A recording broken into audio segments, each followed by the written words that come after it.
Ecclesiastes 1.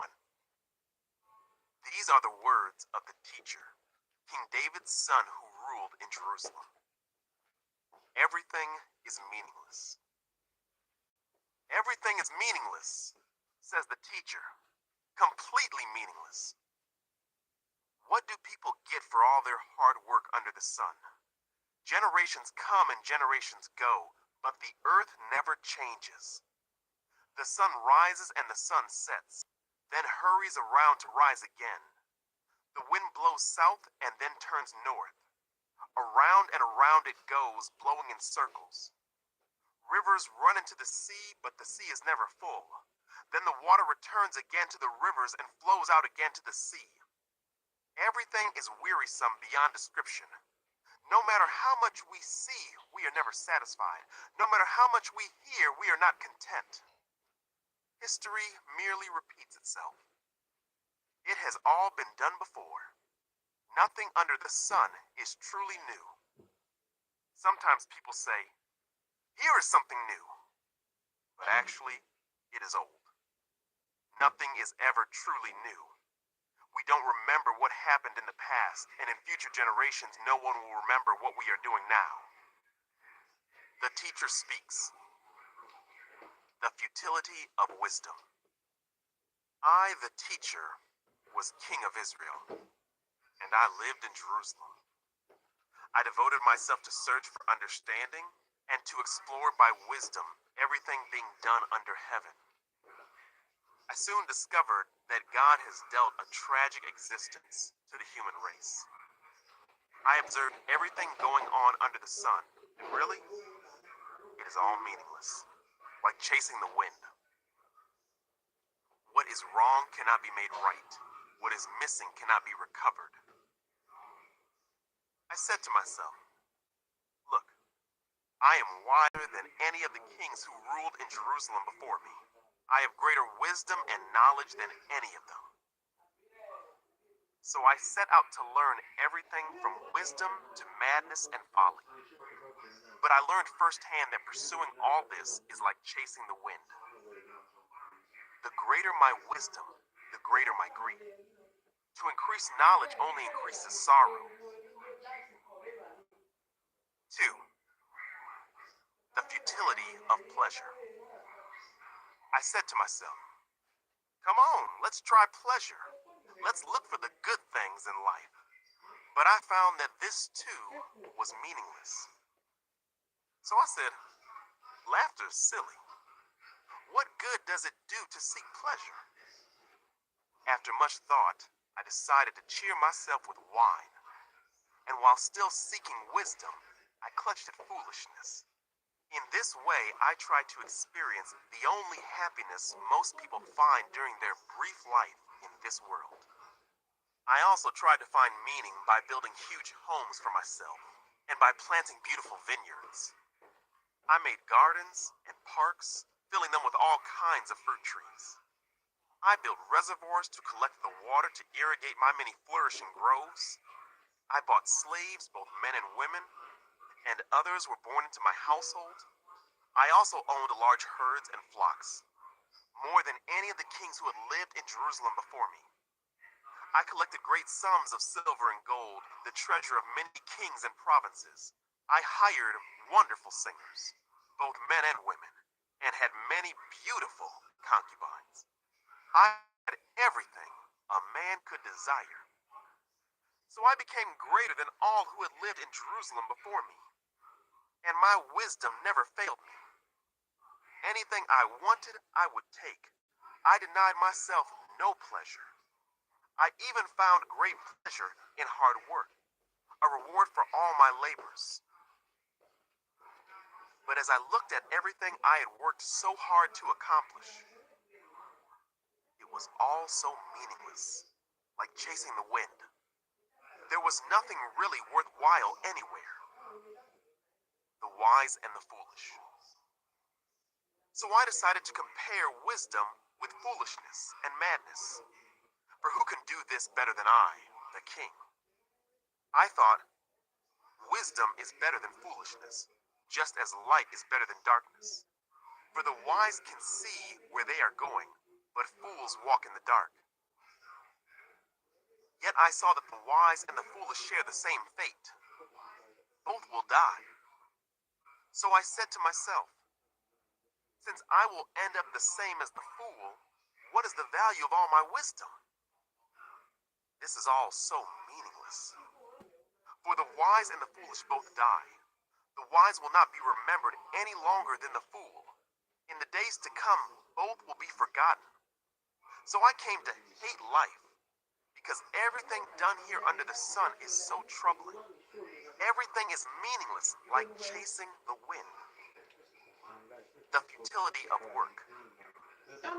I came to hate all my hard work here on earth, for I must leave to others everything I have earned. And who can tell whether my successors will be wise or foolish? Yet they will control everything I have gained by my skill and hard work under the sun. How meaningless. So I gave up in despair, questioning the value of all my hard work in this world. Some people work wisely with knowledge and skill, then must leave the fruit of their efforts to someone who hasn't worked for it. This too is meaningless. A great tragedy. So what do people get in this life for all their hard work and anxiety? Their days of labor are filled with pain and grief. Even at night, their minds cannot rest. It is all meaningless. So I decided there is nothing better than to enjoy food and drink and to find satisfaction in work. Then I realized that these pleasures are from the hand of God. For who can eat or enjoy anything apart from Him? God gives wisdom, knowledge, and joy to those who please Him. But if a sinner becomes wealthy, God takes the wealth away and gives it to those who please Him. This too is meaningless, like chasing the wind. 3. A time for everything. For everything there is a season, a time for every activity under heaven, a time to be born and a time to die, a time to plant and a time to harvest, a time to kill and a time to heal, a time to tear down and a time to build up, a time to cry and a time to laugh, a time to grieve and a time to dance, a time to scatter stones and a time to gather stones, a time to embrace and a time to turn away, a time to search and a time to quit searching, a time to keep and a time to throw away, a time to tear and a time to mend, a time to be quiet and a time to speak, a time to love and a time to hate, a time for war and a time for peace. What do people really get for all their hard work? I have seen the burden God has placed on us all. Yet God has made everything beautiful for its own time. He has planted eternity in the human heart. But even so, people cannot see the whole scope of God's work from beginning to end. So I concluded, there is nothing better than to be happy and enjoy ourselves as long as we can. And people should eat and drink and enjoy the fruits of their labor, for these are gifts from God. And I know that whatever God does is final. Nothing can be added to it or taken from it. God's purpose is that people should fear Him. What is happening now has happened before. And what will happen in the future has happened before. Because God makes the same things happen over and over again. The injustices of life. I also noticed that under the sun, there is evil in the courtroom. Yes, even the courts of law are corrupt. I said to myself, in due season, God will judge everyone, both good and bad, for all their deeds. I also thought about the human condition, how God proves to people that they are like animals. For people and animals share the same fate. Both breathe and both must die. So people have no real advantage over the animals. How meaningless. Both go to the same place. They came from dust, and they return to dust. For who can prove that the human spirit goes up, and the spirit of animals goes down into the earth? So I saw that there is nothing better for people than to be happy in their work. That is our lot in life, and no one can bring us back to see what happens after we die. 4. Again, I observed all the oppression that takes place under the sun. I saw the tears of the oppressed with no one to comfort them. The oppressors have great power, and their victims are helpless. So I concluded that the dead are better off than the living. But most fortunate of all are those who are not yet born, for they have not seen all the evil that is done under the sun. Then I observed that most people are motivated to success because they envy their neighbors. But this too is meaningless, like chasing the wind. Fools fold their idle hands, leading them to ruin.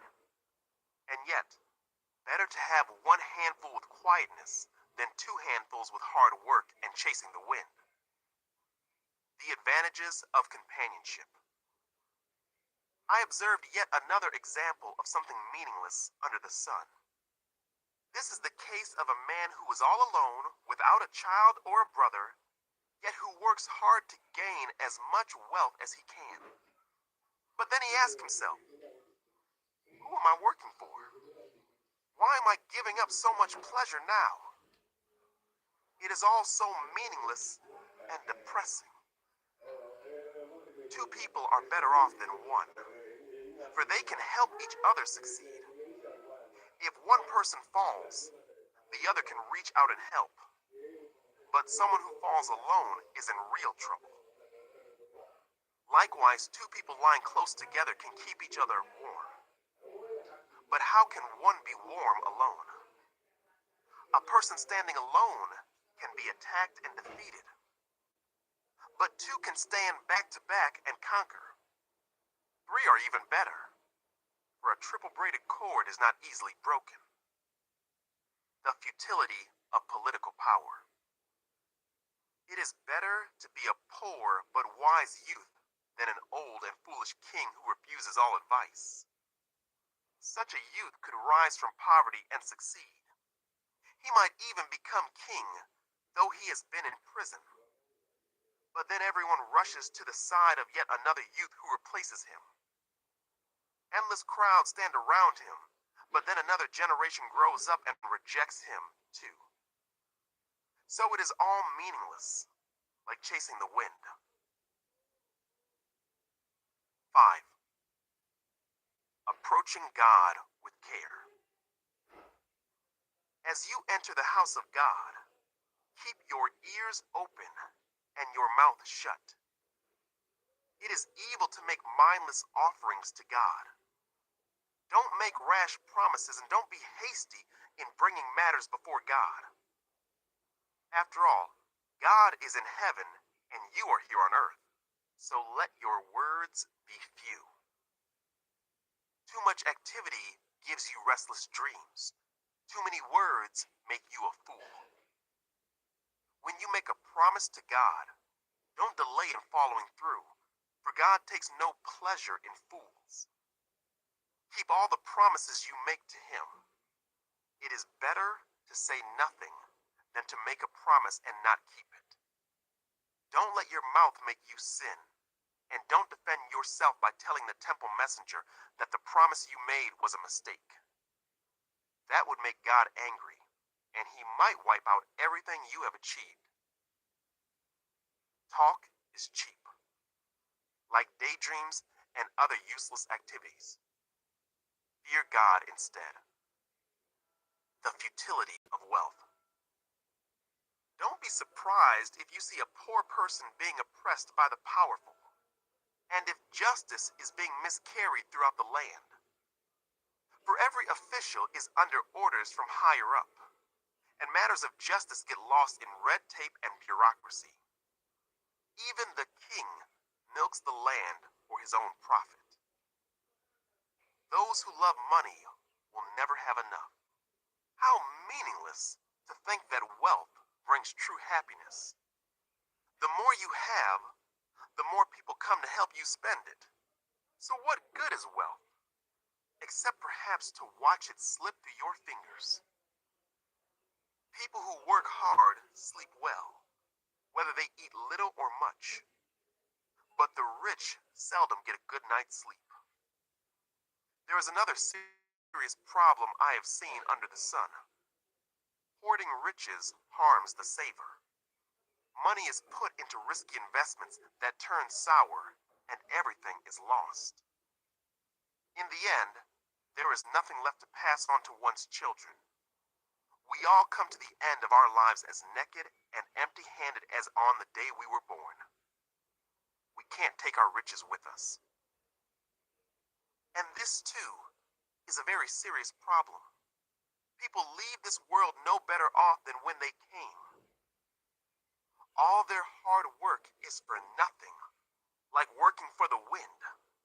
Throughout their lives, they live under a cloud, frustrated, discouraged, and angry.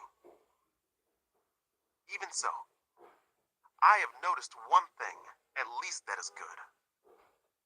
It is good for people to eat, drink, and enjoy their work under the sun during the short life God has given them, and to accept their lot in life.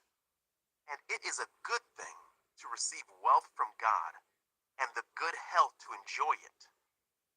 To enjoy your work and accept your lot in life, this is indeed a gift from God. God keeps such people so busy enjoying life that they take no time to brood over the past. 6. There is another serious tragedy I have seen under the sun, and it weighs heavily on humanity. God gives some people great wealth and honor, and everything they could ever want. But then, He doesn't give them the chance to enjoy these things. They die, and someone else, even a stranger, him to be born dead. His birth would have been meaningless, and he would have ended in darkness. He wouldn't even have had a name, and he would never have seen the sun or known of its existence. Yet, he would have had more peace than in growing up to be an unhappy man. He might live 1,000 years twice over, but still not find contentment. And since he must die like everyone else, well, what's the use? All people spend their lives scratching for food, but they never seem to have enough. So are wise people really better off than fools? Do poor people gain anything by being wise and knowing how to act in front of others? Enjoy what you have rather than desiring what you don't have. Just dreaming about nice things is meaningless, like chasing the wind. The future. Determined and unknown. Everything has already been decided. It was known long ago what each person would be. So there's no use arguing with God about your destiny. The more words you speak, the less they mean. So what good are they? In the few days of our meaningless lives, who knows how our days can best be spent? Our lives are like a shadow. Who can tell what will happen on this earth after we are gone? 7. Reputation is more valuable than costly perfume, and the day you die is better than the day you are born. Better to spend your time at funerals than at parties. After all, everyone dies, so the living should take this to heart. Sorrow is better than laughter, for sadness has a refining influence on us. A wise person thinks a lot about death, while a fool thinks only about having a good time. Better to be criticized by a wise person than to be praised by a fool. A fool's laughter is quickly gone, like thorns crackling in a fire.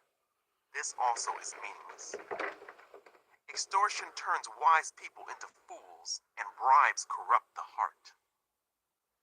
Finishing is better than starting. Patience is better than pride. Control your temper, for anger labels you a fool. Don't long for the good old days. This is not wise. Wisdom is even better when you have money. Both are a benefit as you go through life. Wisdom and money can get you almost anything, but only wisdom can save your life. Accept the way God does things, for who can straighten what he has made crooked?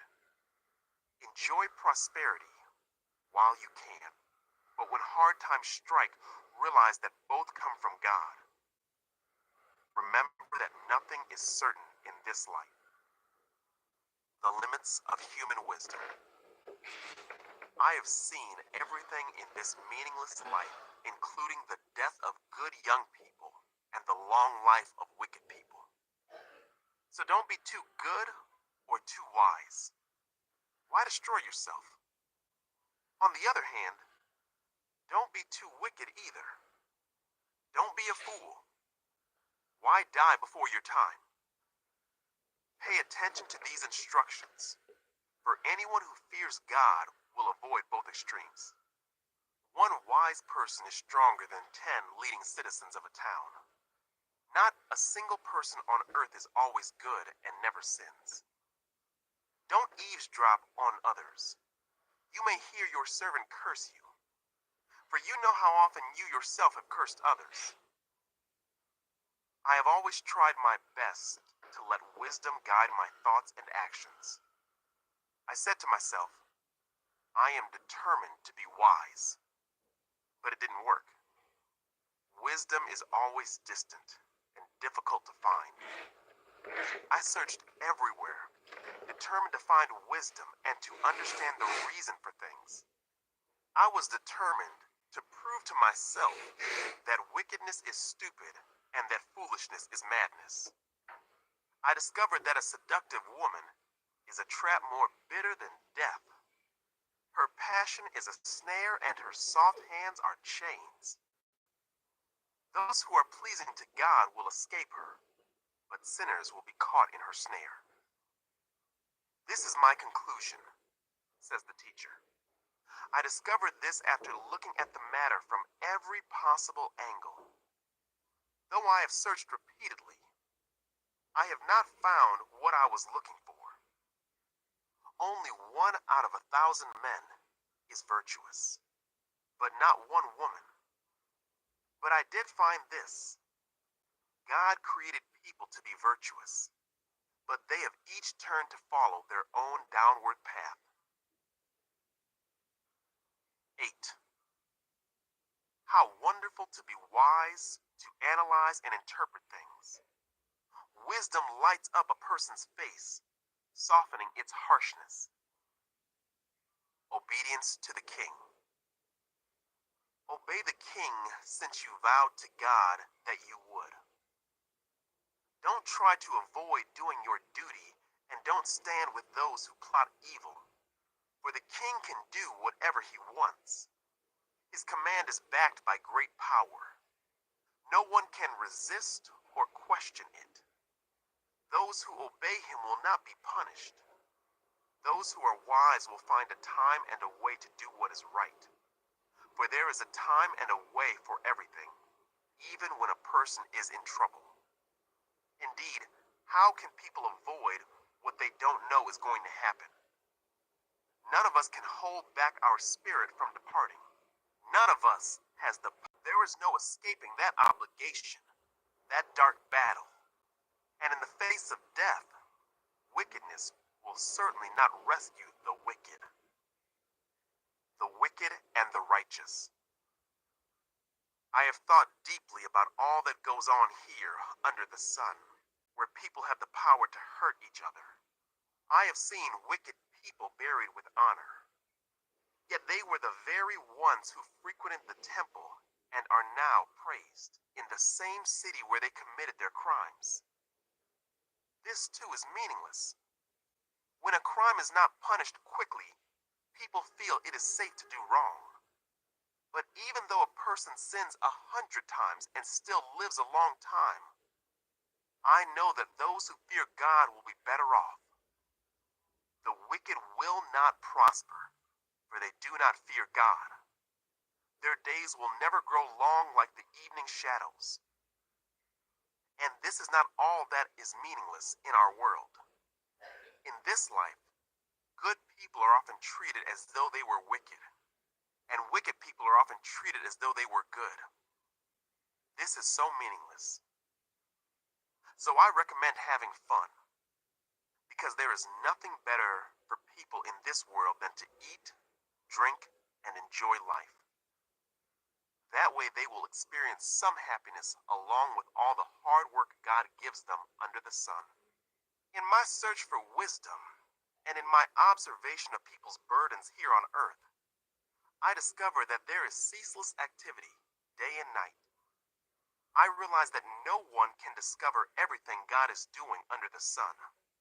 Not even the wisest people discover everything, no matter what they claim. 9. Death comes to all. This too I carefully explored. Even though the actions of godly and wise people are in God's hands, no one knows whether God will show them favor. The same destiny ultimately awaits everyone, whether righteous or wicked, good or bad, ceremonially clean or unclean, religious or irreligious. Good people receive the same treatment as sinners, and people who make promises to God are treated like people who don't.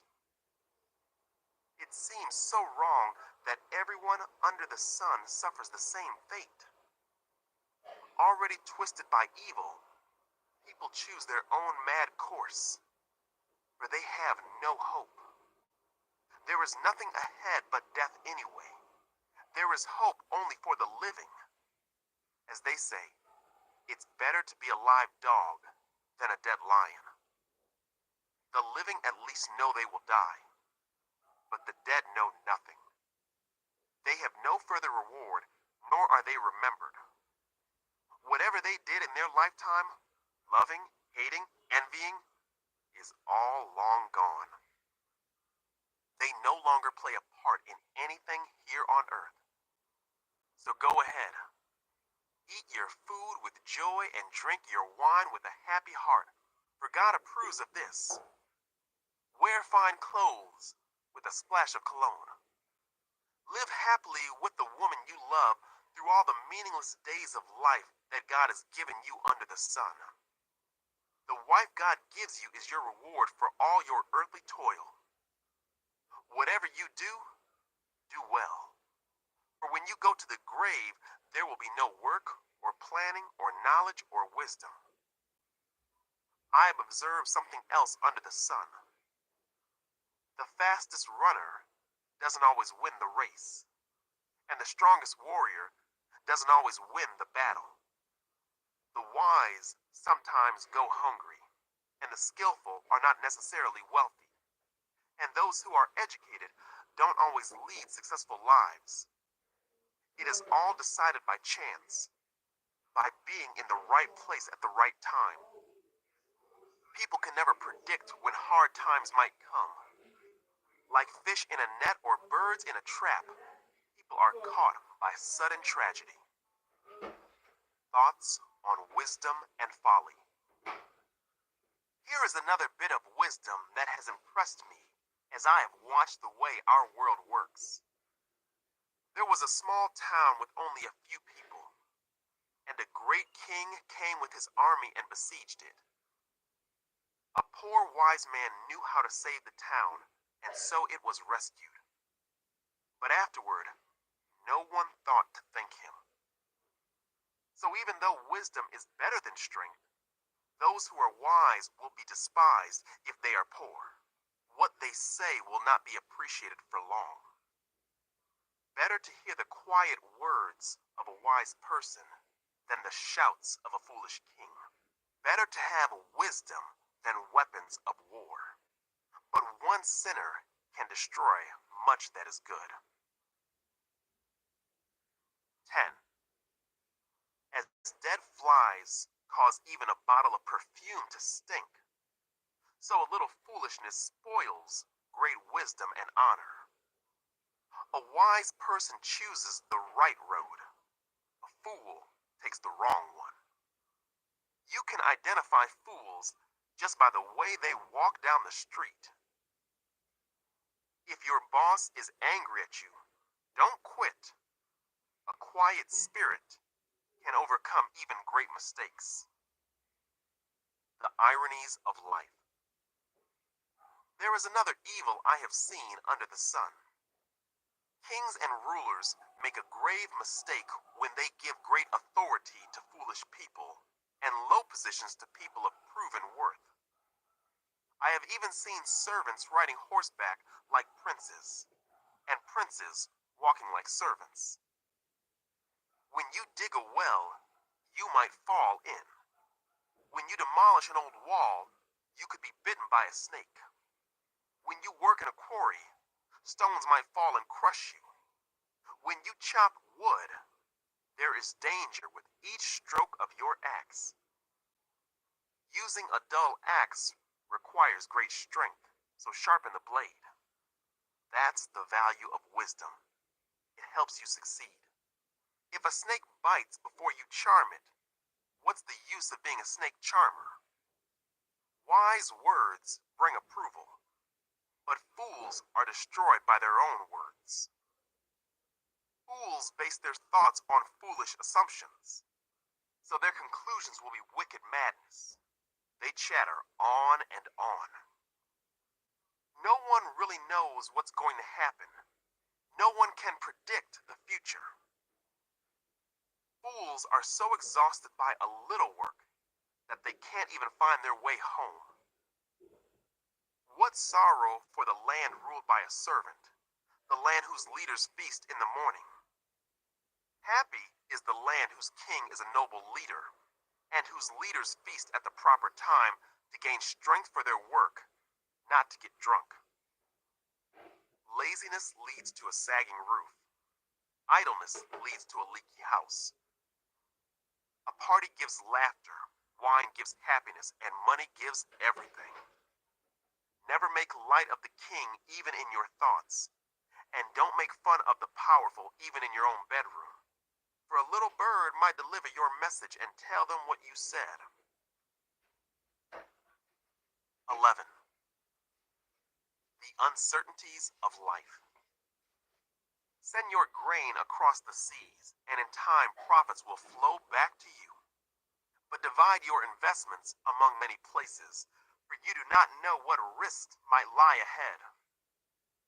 When clouds are heavy, the rains come down.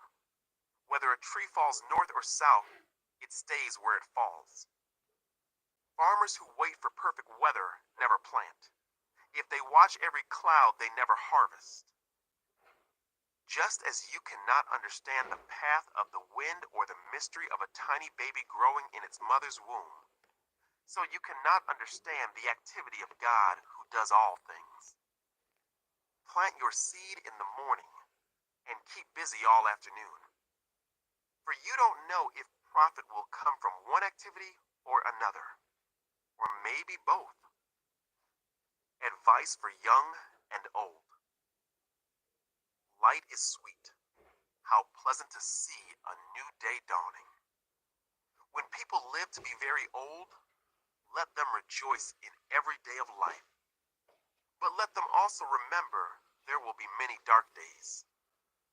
everything still to come is meaningless. Young people, it's wonderful to be young. Enjoy every minute of it. Do everything you want to do. Take it all in.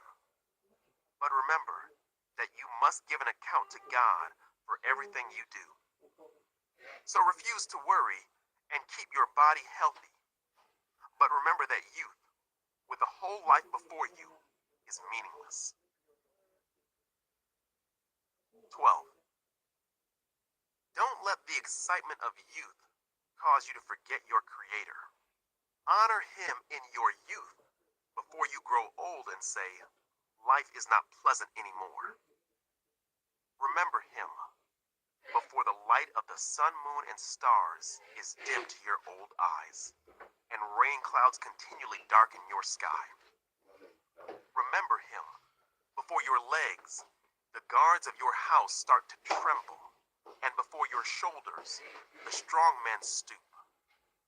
Remember Him before your teeth, your few remaining servants, stop grinding, and before your eyes, the women looking through the windows see dimly. Remember Him before the door to life's opportunities is closed and the sound of work fades. Now you rise at the first chirping of the birds, but then all their sounds will grow faint. Remember Him before you become fearful of falling and worry about danger in the streets, before your hair turns white like an almond tree in bloom and you drag along without energy like a dying grasshopper and a caperberry no longer inspires sexual desire. Remember Him before you near the grave, your everlasting home when the mourners will weep at your funeral.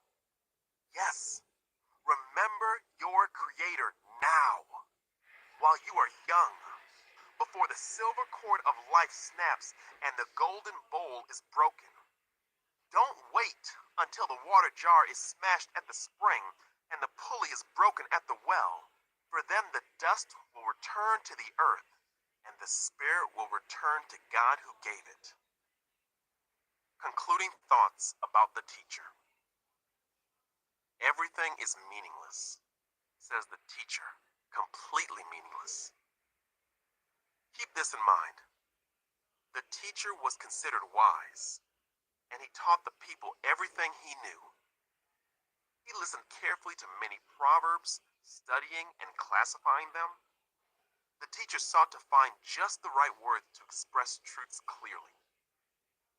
The words of the wise are like cattle prods, painful but helpful. Their collected sayings are like a nail-studded stick with which a shepherd drives the sheep. But my child, let me give you some further advice. Be careful, for writing books is endless and much study wears you out. That's the whole story. Here now is my final conclusion. Fear God and obey His commands, for this is everyone's duty. God will judge us for everything we do, including every secret thing, whether good or bad. Song of Songs. 1. This is Solomon's Song of Songs, more wonderful than any other. Young woman, kiss me, and kiss me again, for your love is sweeter than wine. How pleasing is your fragrance. Your name is like the spreading fragrance of scented oils. No wonder all the young women love you. Take me with you. Come, let's run. The king has brought me into his bedroom. Young women of Jerusalem, how happy we are for you, O king.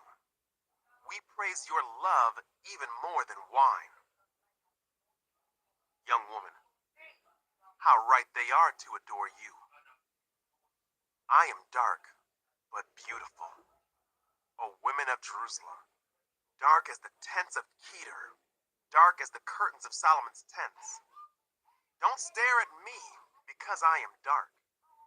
The sun has darkened my skin. My brothers were angry with me. They forced me to care for their vineyards, so I couldn't care for myself, my own vineyard. Tell me, my love, where are you leading your flock today? Where will you rest your sheep at noon? For why should I wander like a prostitute among your friends and their flocks? Young man, if you don't know, O most beautiful woman, follow the trail of my flock and graze your young goats by the shepherd's tents. You are as exciting, my darling, as a mare among Pharaoh's stallions. How lovely are your cheeks. Your earrings set them afire. How lovely is your neck, enhanced by a string of jewels. We will make for you earrings of gold and beads of silver. Young woman, the king is lying on his couch, enchanted by the fragrance of my perfume. My lover is like a sachet of myrrh lying between my breasts. He is like a bouquet of sweet henna blossoms from the vineyards of En-Gedi. Young man, how beautiful you are, my darling. How beautiful. Your eyes are like doves. Young woman, you are so handsome, my love, pleasing beyond words. The soft grass is our bed. Fragrant cedar branches are the beams of our house, and pleasant-smelling firs are the rafters. 2. Young woman, I am the spring crocus blooming on the Sharon plain, the lily of the valley. Young man, like a lily among thistles is my darling among young women. Young woman, like the finest apple tree in the orchard is my lover among other young men. I sit in his delightful shade and taste his delicious fruit. He escorts me to the banquet hall. It's obvious how much he loves me. Strengthen me with raisin cakes. Refresh me with apples, for I am weak with love. His left arm is under my head, and his right arm embraces me. Promise me, O women of Jerusalem, by the gazelles and wild deer, not to awaken love until the time is right. Ah, I hear my lover coming. He is leaping over the mountains, bounding over the hills. My lover is like a swift gazelle or a young stag. Look, there he is behind the wall, looking through the window, peering into the room. My lover said to me, "Rise up, my darling. Come away with me, my fair one. Look, the winter is past, and the rains are over and gone. The flowers are springing up. The season of singing birds has come, and the cooing of turtle doves fills the air. The fig trees are forming young fruit, and the fragrant grapevines are blossoming. Rise up, my darling. Come away with me, my fair one." Young man, my dove is hiding behind the rocks, behind an outcrop on the cliff. Let me see your face. Let me hear your voice. For your voice is pleasant, and your face is lovely. Young women of Jerusalem, catch all the foxes, those little foxes, before they ruin the vineyard of love, for the grapevines are blossoming. Young woman, my lover is mine, and I am his. He browses among the lilies, before the dawn breezes blow, and the night shadows flee. Return to me, my love, like a gazelle, or a young stag on the rugged mountains. 3. Young woman, One night, as I lay in bed, I yearned for my lover. I yearned for him, but he did not come. So I said to myself, I will get up and roam the city, searching in all its streets and squares. I will search for the one I love. So I searched everywhere, but did not find him. The watchmen stopped me as they made their rounds, and I asked, have you seen the one I love? Then scarcely had I left them when I found my love. I caught and held him tightly. Then I brought him to my mother's house, into my mother's bed where I had been conceived. Promise me, O women of Jerusalem, by the gazelles and wild deer, not to awaken love until the time is right. Young women of Jerusalem, who is this sweeping in from the wilderness like a cloud of smoke? Who is it fragrant with myrrh and frankincense and every kind of spice? Look, it is Solomon's carriage, surrounded by 60 heroic men, the best of Israel's soldiers. They are all skilled swordsmen, experienced warriors. Each wears a sword on his thigh, ready to defend the king against an attack in the night. King Solomon's carriage is built of wood imported from Lebanon. Its posts are silver, its canopy gold, its cushions are purple. It was decorated with love by the young women of Jerusalem. Young woman, come out to see King Solomon, young women of Jerusalem. He wears the crown his mother gave him on his wedding day, his most joyous day. 4. Young man, you are beautiful, my darling. Beautiful beyond words. Your eyes are like doves behind your veil. Your hair falls in waves like a flock of goats winding down the slopes of Gilead. Your teeth are as white as sheep, recently shorn and freshly washed. Your smile is flawless, each tooth matched with its twin. Your lips are like scarlet ribbon. Your mouth is inviting. Your cheeks are like rosy pomegranates behind your veil. Your neck is as beautiful as the Tower of David, jeweled with the shields of 1,000 twin fawns of a gazelle grazing among the lilies. Before the dawn breezes blow and the night shadows flee, I will hurry to the mountain of myrrh and to the hill of frankincense. You are altogether beautiful, my darling, beautiful in every way. Come with me from Lebanon, my bride. Come with me from Lebanon. Come down from Mount Amana, from the peaks of Sinir and Hermon, where the lions have their dens and leopards live among the hills. You have captured my heart, my treasure, my bride.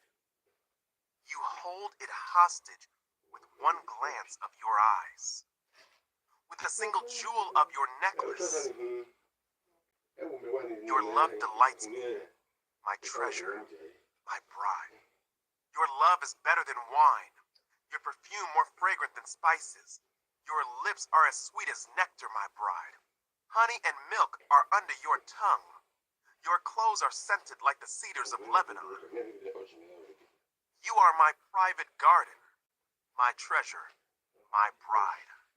A secluded spring, a hidden fountain. Your thighs shelter a paradise of pomegranates with rare spices. Henna with nard, nard and saffron, fragrant calamus and cinnamon, with all the trees of frankincense, myrrh, and aloes, and every other lovely spice. You are a garden fountain, a well of fresh water streaming down from Lebanon's mountains. Young woman, awake, north wind. Rise up, south wind. Blow on my garden and spread its fragrance all around. Come into your garden, my love. Taste its its finest fruits. 5. Young man, I have entered my garden, my treasure, my bride. I gather myrrh with my spices and eat honeycomb with my honey. I drink wine with my milk. Young women of Jerusalem, O lover and beloved, eat and drink. Yes, drink deeply of your love. Young woman, I slept, but my heart was awake when I heard my lover knocking and calling. Open to me, my treasure, my darling, my dove, my perfect one. My head is drenched with dew, my hair with the dampness of the night. But I responded, I have taken off my robe. Should I get dressed again? I have washed my feet. Should I get them soiled? My lover tried to unlatch the door, and my heart thrilled within me. I jumped up to open the door for my love, and my hands dripped with perfume. My fingers dripped with lovely myrrh as I pulled back the bolt. I opened to my lover, but he was gone. My heart sank. I searched for him, but could not find him anywhere. I called to him, but there was no reply. The night watchmen found me as they made their rounds. They beat and bruised me and stripped off my veil. Those watchmen on the walls. Make this promise, O women of Jerusalem. If you find my lover, tell him I am weak with love. Young women of Jerusalem, why is your lover better than all others, O woman of rare beauty? What makes your lover so special that we must promise this? Young woman, my lover is dark and dazzling, better than 10,000 others. His head is finest gold. His wavy hair is black as a raven. His eyes sparkle like doves beside springs of water. They are set like jewels washed in milk. His cheeks are like gardens of spices, giving off fragrance. His lips are like lilies, perfumed with myrrh. His arms are like rounded bars of gold, set with beryl. His body is like bright ivory, glowing with lapis lazuli. His legs are like marble pillars, set in sockets of finest gold. His posture is stately, like the noble cedars of Lebanon. His mouth is sweetness itself. He is desirable in every way. Such, O women of Jerusalem, is my lover, my friend. 6. Young women of Jerusalem, where has your lover gone, O woman of rare beauty? Which way did he turn so we can help you find him? Young woman, my lover has gone down to his garden, to his spice beds, to browse in the gardens and gather the lilies. I am my lover's, and my lover is mine. He browses among the lilies. Young man, you are beautiful, my darling. Like the lovely city of Tirzah. Yes, as beautiful as Jerusalem, as majestic as an army with billowing banners. Turn your eyes away, for they overpower me. Your hair falls in waves like a flock of goats winding down the slopes of Gilead. Your teeth are as white as sheep that are freshly washed. Your smile is flawless, each tooth matched with its twin. Your cheeks are like rosy pomegranates behind your veil. Even among 60 queens and 80 concubines and countless young women, I would still choose my dove, my perfect one, the favorite of her mother, dearly loved by the one who bore her. The young women see her and praise her. Even queens and royal concubines sang her praises. Who is this? Arising like the dawn, as fair as the moon, as bright as the sun, as majestic as an army with billowing banners. Young woman, I went down to the grove of walnut trees and out to the valley to see the new spring growth, to see whether the grapevines had budded or the pomegranates were in bloom. Before I realized it, my strong desires had taken me to the chariot of a nobleman. Young women of Jerusalem, return, return to us, O maid of Shulam. Come back that we may see you again. You stare at this young woman of Shulam as she moves through lines of dancers. 7. How beautiful are your sandaled feet, O queenly maiden. Your rounded thighs are like jewels, the work of a skilled craftsman. Your navel is perfectly formed, like a goblet filled with mixed wine. Between your thighs lies a mound of wheat, bordered with lilies. Your breasts are like two fawns, twin fawns of a gazelle. Your neck is as beautiful as an ivory tower. Your eyes are like the sparkling pools in Heshbon, by the gate of Bath Rabbim. Your nose is as fine as the tower of Lebanon overlooking Damascus. Your head is as majestic as Mount Carmel, and the sheen of your hair radiates royalty. The king is held captive by its tresses. Oh, how beautiful you are! How pleasing, my love! How full of delights! You are slender like a palm tree, and your breasts are like its clusters of fruit. I said, I will climb the palm tree and take hold of its fruit. May your breast be like grape clusters, and the fragrance of your breath like apples. May your kisses be as exciting as the best wine. Young woman, yes, wine that goes down smoothly from my lover, flowing gently over lips and teeth. I am my lover's, and he claims me as his own. Come, my love, let us go out to the fields and spend the night among the wildflowers. Let us get up early and go to the vineyards to see if the grapevines have budded, if the blossoms have opened, and if the pomegranates have bloomed. There, I will give you my love.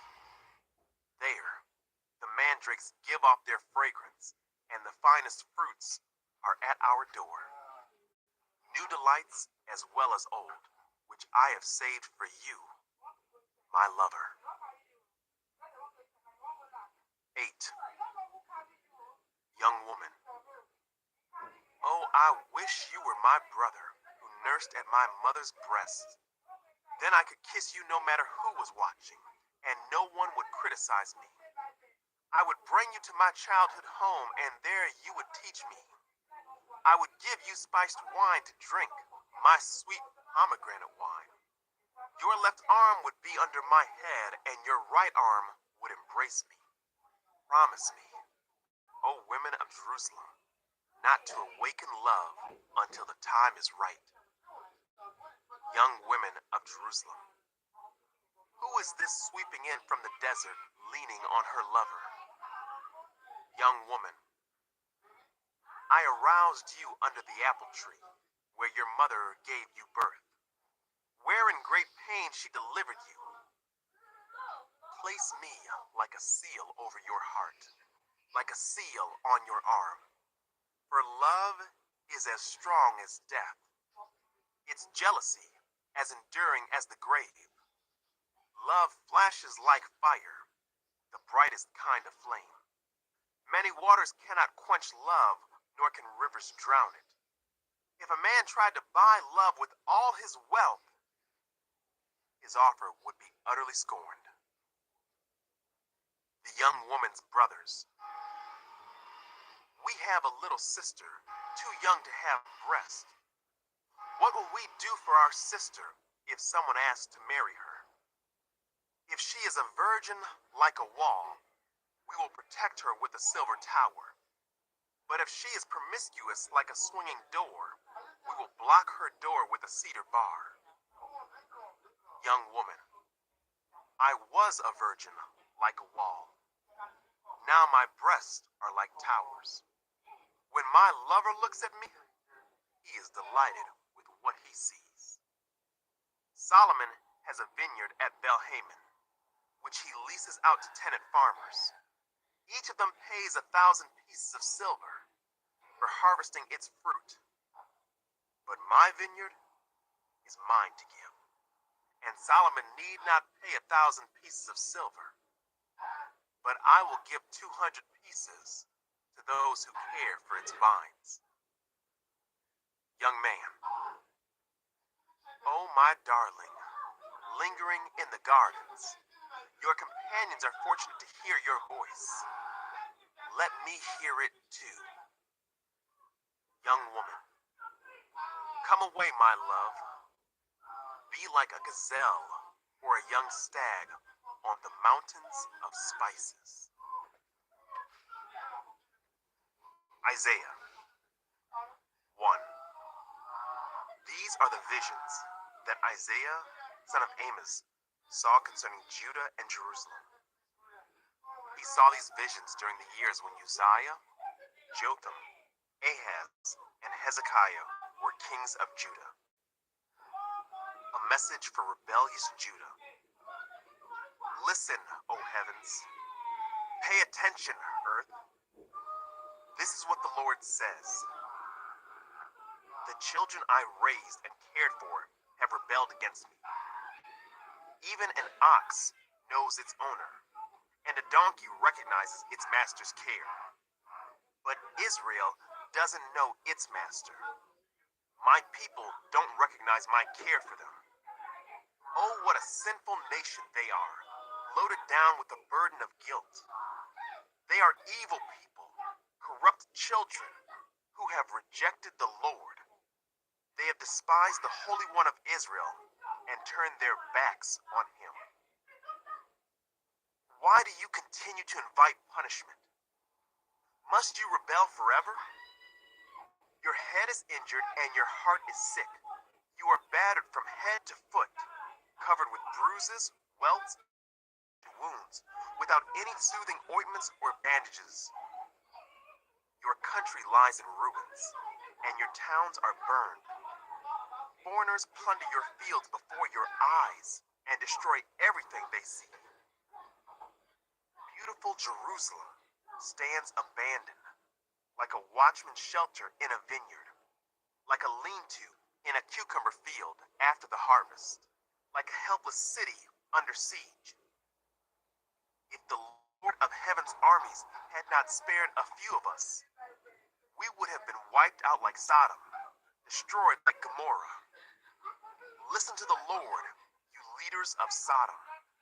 Listen to the law of our God, of Gomorrah. What makes you think I want all your sacrifices, says the Lord? I am sick of your burnt offerings of rams and the fat of fattened cattle. I get no pleasure from the blood of bulls and lambs and goats.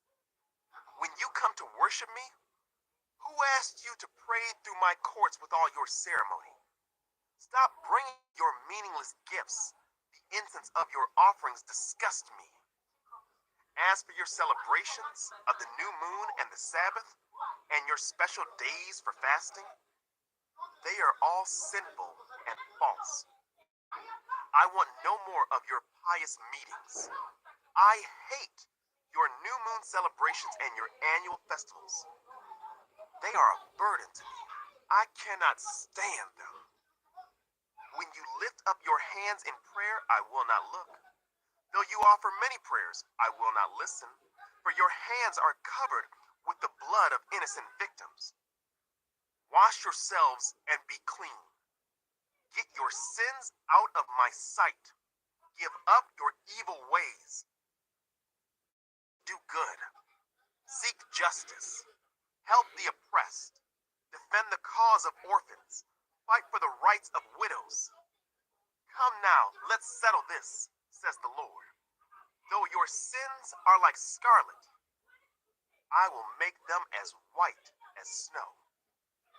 Though they are red like crimson, I will make them as white as wool.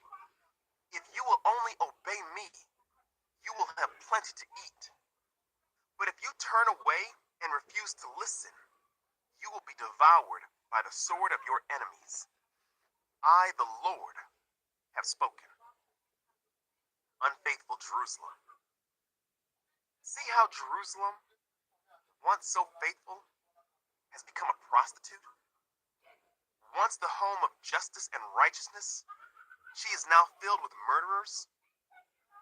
Once like pure silver, you have become like worthless slag. Once so pure, you are now like watered down wine. Your leaders are rebels, the companions of thieves. All of them love bribes and demand payoffs. But they refuse to defend the cause of orphans or fight for the rights of widows.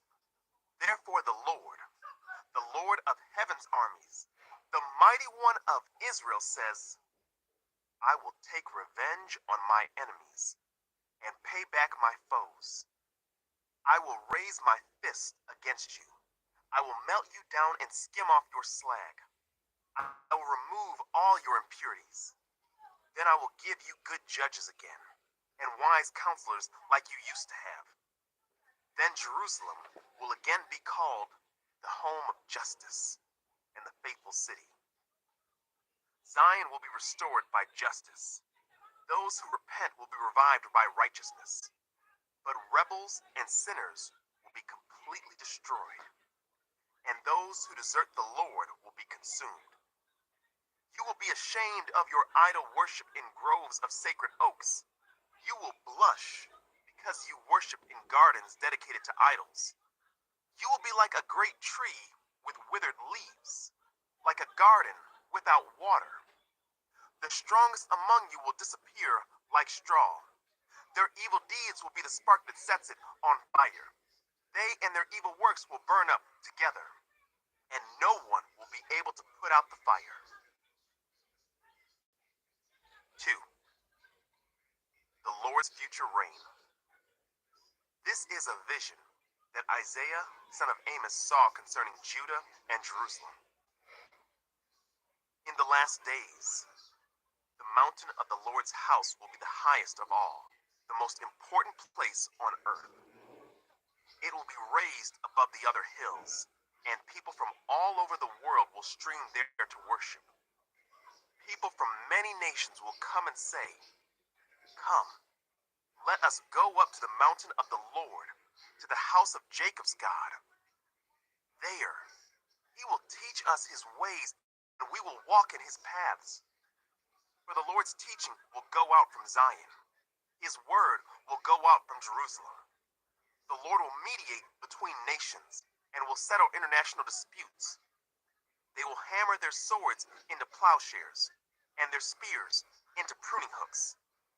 Nation will no longer fight against nation, nor train for war anymore. A warning of judgment. Come, descendants of Jacob, let us walk in the light of the Lord. For the Lord has rejected his people, the descendants of Jacob, because they have filled their land with practices from the east, and with sorcerers, as the Philistines do. They have made alliances with pagans. Israel is full of silver and gold. There is no end to its treasures. Their land is full of war horses. There is no end to its chariots. Their land is full of idols. The people worship things they have made with their own hands. So now they will be humbled, and all will be brought low. Do not forgive them. Crawl into caves in the rocks. Hide in the dust from the terror of the Lord and the glory of his majesty. Human pride will be brought down, and human arrogance will be humbled. Only the Lord will be exalted on that day of judgment. For the Lord of heaven's armies, has a day of reckoning. He will punish the proud and mighty and bring down everything that is exalted. He will cut down the tall cedars of Lebanon and all the mighty oaks of Bashan. He will level all the high mountains and all the lofty hills. He will break down every high tower and every fortified wall. He will destroy all the great trading ships and every magnificent vessel. Human pride will be humbled, and human arrogance will be brought down. Only the Lord will be exalted on that day of judgment. Idols will completely disappear when the Lord rises to shake the earth. His enemies will crawl into holes in the ground. They will hide in caves in the rocks from the terror of the Lord and the glory of his majesty. On that day of judgment, they will abandon the gold and silver idols they made for themselves to worship. They will leave their gods to the rodents and bats while they crawl away into caverns and hide among the jagged rocks in the cliffs. They will try to escape the terror of the Lord and the glory of his majesty as he rises to shake the earth. Don't put your trust in mere humans. They are as frail as breath. What good are they? 3. Judgment against Judah. The Lord of heaven's armies, will take away from Jerusalem and Judah everything they depend on, every bit of bread and every drop of water. All their heroes and soldiers, judges and prophets, fortune tellers and elders, army officers and high officials, advisors, skilled sorcerers, and astrologers. I will make boys their leaders and toddlers their rulers.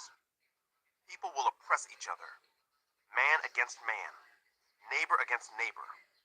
Young people will insult their elders, and vulgar people will sneer at the honorable. In those days, a man will say to his brother, "Since you have a coat, you will be our leader. Take charge of this heap of ruins." But he will reply, "No, I can't help. I don't have any extra food or clothes. Don't put me in charge." For Jerusalem will stumble, and Judah will fall, because they speak out against the Lord and refuse to obey him. They provoke him to his face. The very look on their faces gives them away. They display their sin like the people of Sodom and don't even try to hide it. They are doomed. They have brought destruction upon themselves. Tell the godly that all will be well for them.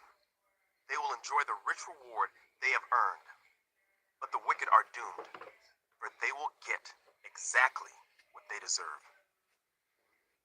Childish leaders oppress my people, and women rule over them. Oh, my people, your leaders mislead you. They send you down the wrong road. The Lord takes his place in court and presents his case against his people. The Lord comes forward to pronounce judgment on the elders and rulers of his people. You have ruined Israel, my vineyard. Your houses are filled with things stolen from the poor.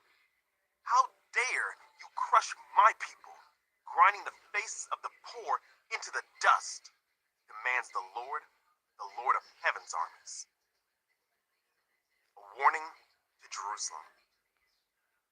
The Lord says, "Beautiful Zion is haughty, craning her elegant neck, flirting with her eyes, walking with dainty steps, tinkling her ankle bracelets. So the Lord will send scabs on her head. The Lord will make beautiful Zion bald. On that day of judgment, the Lord will strip away everything that makes her beautiful. Ornaments, headbands, crescent necklaces, earrings, bracelets, and veils, scarves, ankle bracelets, sashes, perfumes, and charms, rings, jewels, party clothes, gowns, capes, and purses, mirrors, fine linen, garments, head ornaments, and shawls. Instead of smelling a sweet perfume, she will stink. She will wear a rope for a sash, and her elegant hair will fall out. She will wear rough burlap instead of rich robes. Shame will replace her beauty. The men of the city will be killed with the sword, and her warriors will die in battle. The gates of Zion will weep and mourn. The city will be like a ravaged woman, huddled on the ground. 4. In that day, so few men will be left that 7 women will fight for each man, saying, "Let us all marry you. We will provide our own food and clothing. Only let us take your name, so we won't be mocked as old maids." A promise of restoration. But in that day, the branch of the Lord will be beautiful and glorious. The fruit of the land will be the pride and glory of all who survive in Israel. All who remain in Zion will be a holy people. Those who survive the destruction of Jerusalem and are recorded among the living. The Lord will wash the filth from beautiful Zion and cleanse Jerusalem of its bloodstains with the hot breath of fiery judgment. Then the Lord will provide shade for Mount Zion and all who assemble there. He will provide a canopy of cloud during the day and smoke and flaming fire at night, covering the glorious land. It will be a shelter from daytime heat and a hiding place from storms and rain. 5. A song about the Lord's vineyard. Now I will sing for the one I love, a song about his vineyard. My beloved had a vineyard on a rich and fertile hill. He plowed the land, cleared its stones, and planted it with the best vines. In the middle, he built a watchtower and carved a winepress in the nearby rocks. Then he waited for a harvest of sweet grapes, but the grapes that grew were bitter. Now, you people of Jerusalem and Judah, you judge between me and my vineyard. What more could I have done for my vineyard that I have not done? Did sweet grapes? Why did my vineyard give me peace? Now let me tell you what I will do to my vineyard. I will tear down its hedges and let it be destroyed. I will break down its walls and let the animals trample it. I will make it a wild place where the vines are not pruned and the ground is not hoed, a place overgrown with briars and thorns. I will command the clouds to drop no rain on it. The nation of Israel is the vineyard of the Lord of heaven's armies. The people of Judah are his pleasant garden. He expected a crop of justice, but instead he found oppression. He expected to find righteousness, but instead he heard cries of violence. Judah's guilt and judgment. What sorrow for you, who buy up house after house and field after field until everyone is evicted and you live alone in the land. But I have heard the Lord of heaven's armies swear a solemn oath. Many houses will stand deserted. Even beautiful ones will be empty. 10 acres of vineyard will not produce even 6 gallons of wine. 10 baskets of seed will yield only 1 basket of grain. What sorrow for those who get up early in the morning looking for a drink of alcohol and spend long evenings drinking wine to make themselves flaming drunk. They furnish wine and lovely music at their grand parties, lyre and harp, tambourine and flute, but they never think about the Lord or notice what he is doing. So my people will go into exile far away because they do not know me. Those who are great and honored will starve, and the common people will die of thirst. The grave is licking its lips in anticipation, opening its mouth wide. The great and the lowly, and all the drunken mob will be swallowed up. Humanity will be destroyed and people brought down. Even the arrogant will lower their eyes in humiliation. But the Lord of heaven's armies will be exalted by his justice. The holiness of God will be displayed by his righteousness. In that day, lambs will find good pastures, and fattened sheep and young goats will feed among the ruins. What sorrow for those who drag their sins behind them, with ropes made of lies, who drag wickedness behind them like a cart. They even mock God and say, "Hurry up and do something. We want to see what you can do. Let the Holy One of Israel carry out his plan, for we want to know what it is." What sorrow for those who say that evil is good and good is evil, that dark is light and light is dark, that bitter is sweet and sweet is bitter. What sorrow for those who are wise in their own eyes and think themselves so clever. What sorrow for those who are heroes at drinking wine and boast about all the alcohol they can hold. They take bribes to let the wicked go free, and they punish the innocent. Therefore, just as fire licks up stubble and dry grass shrivels in the flame, so their roots will rot and their flowers wither. For they have rejected the law of the Lord of heaven's armies. They have despised the word of the Holy One of Israel. That is why the Lord's anger burns against his people, and why he has raised his fist to crush them. The mountains tremble, and the corpses of his people litter the streets like garbage. But even then, the Lord's anger is not satisfied. His fist is still poised to strike. He will send a signal to distant nations far away, and whistle to those at the ends of the earth. They will come racing toward Jerusalem. They will not get tired or stumble. They will not stop for rest or sleep. Not a belt will be loose, not a sandal strap broken.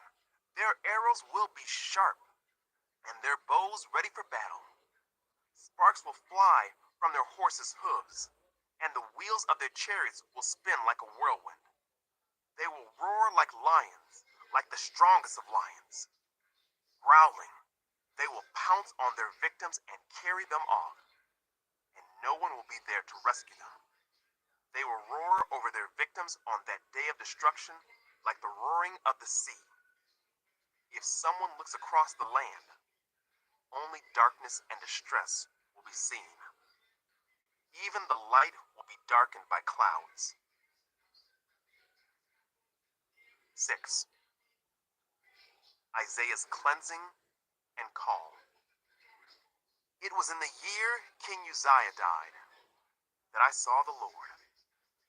He was sitting on a lofty throne, and the train of his robe filled the temple. Attending him were mighty seraphim, each having 6 wings. With 2 wings they covered their faces, with 2 they covered their feet, and with 2 they flew. They were calling out to each other, "Holy, holy, holy is the Lord of heaven's armies. The whole earth is filled with his glory." Their voices shook the temple to its foundations, and the entire building was filled with smoke. Then I said, "It's all over. I am doomed, for I am a sinful man. I have filthy lips, and I live among a people with filthy lips. Yet I have seen the King, the Lord of heaven's armies." Then one of the seraphim flew to me, with a burning coal he had taken from the altar with a pair of tongs. He touched my lips with it, and said, "See, this coal has touched your lips. Now your guilt is removed, and your sins are forgiven." Then I heard the Lord asking, "Whom should I send as a messenger to this people? Who will go for us? I people. Listen carefully, but do not understand. Watch closely, but learn nothing. Harden the hearts of these people. Plug their ears and shut their eyes. That way, they will not see with their eyes, nor hear with their ears, nor understand with their hearts, and turn to me for healing. Then I said, Lord, how long will this go on? And he replied, until their towns. Then the Lord spoke to me again and said, my care for the people of Judah is like the gently flowing waters of Shiloah, but they have rejected it.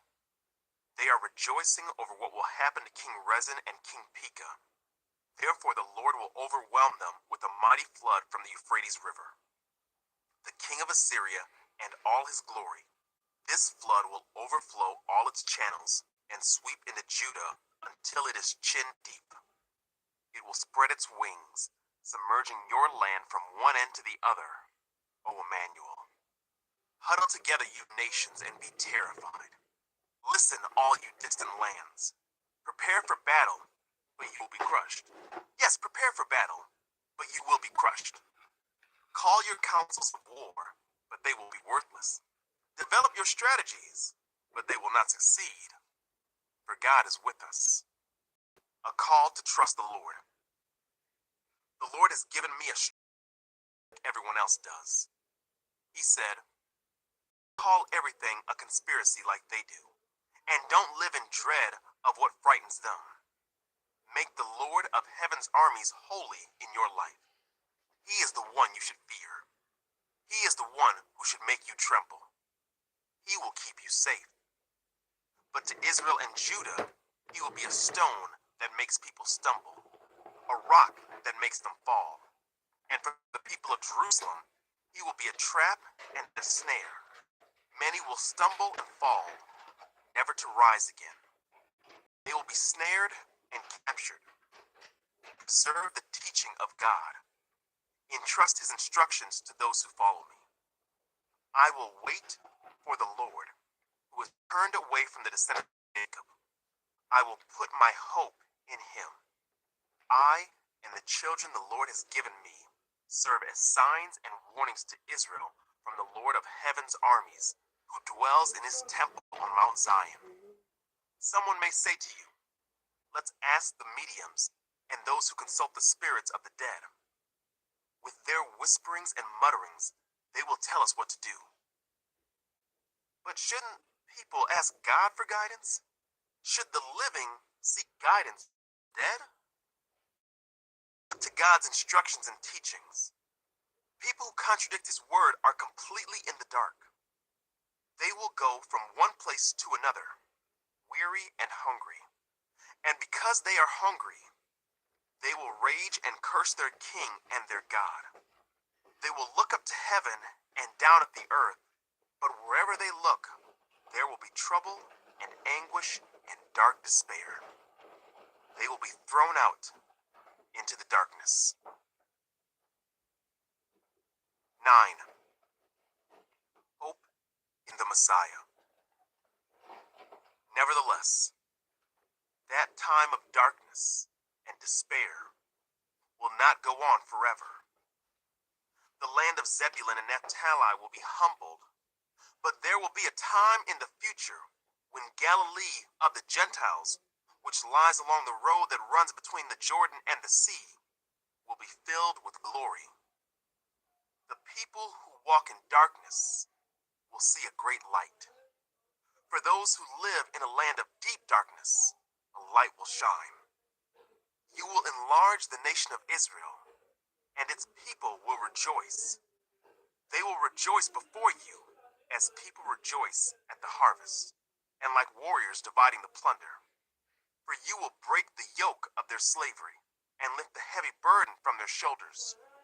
You will break the oppressor's rod, just as you did when you destroyed the army of Midian.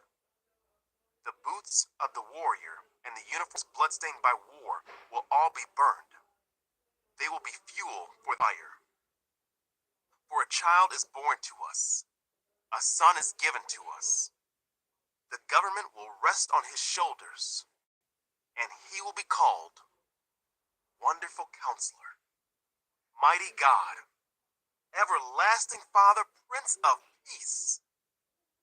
His government and its peace will never end. He will rule with fairness and justice from the throne of his ancestor David for all eternity. The passionate commitment of the Lord of Heaven's armies will make this happen. The Lord's anger against Israel. The Lord has spoken out against Jacob. His judgment has fallen upon Israel. And the people of Israel and Samaria who spoke with such pride and arrogance will soon know it. They said, "We will replace the broken bricks of our ruins with finished stones, and replant the felled sycamore fig trees with cedars." But the Lord will bring Rezin's enemies against Israel, and stir up all their foes. The Syrians from the east and the Philistines from the west will bare their fangs and devour Israel. But even then, the Lord's anger will not be satisfied. His fist is still poised to strike.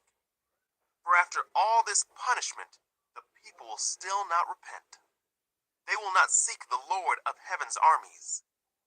Therefore, in a single day, the Lord will destroy both the head and the tail, the noble palm branch and the lowly reed. The leaders of Israel are the head, and the lying prophets are the tail.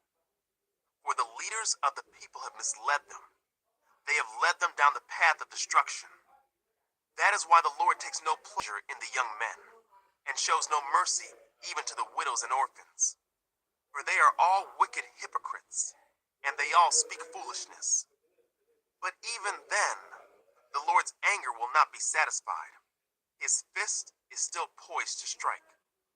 This wickedness is like fire. It burns not only briars and thorns, but also sets the forest ablaze. Its burning sends up clouds of smoke.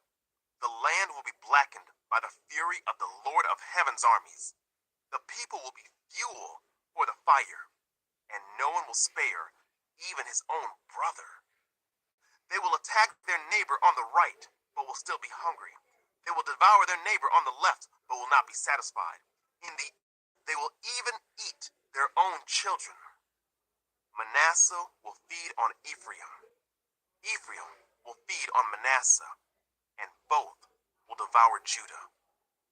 But even then, the Lord's anger will not be satisfied. His fist is still poised to strike.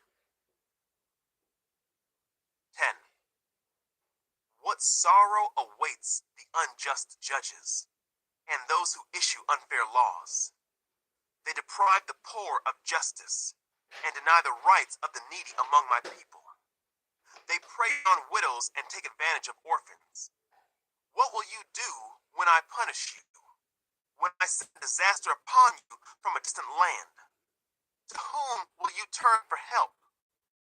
Where will your treasures be safe? Prisoners, or lie among the dead? Then the Lord's anger will not be satisfied. His fist is still poised to strike. Judgment against Assyria. What sorrow awaits Assyria, the rod of my anger. I use it as a club to express my anger. I am sending Assyria against a godless nation, against the people with whom I am angry. Assyria will plunder them, trampling them like dirt beneath its feet. But the king of Assyria will not understand that he is my tool. His mind does not work that way. His plan is simply to destroy, to cut down nation after nation. He will say, each of my princes will soon be a king. We destroyed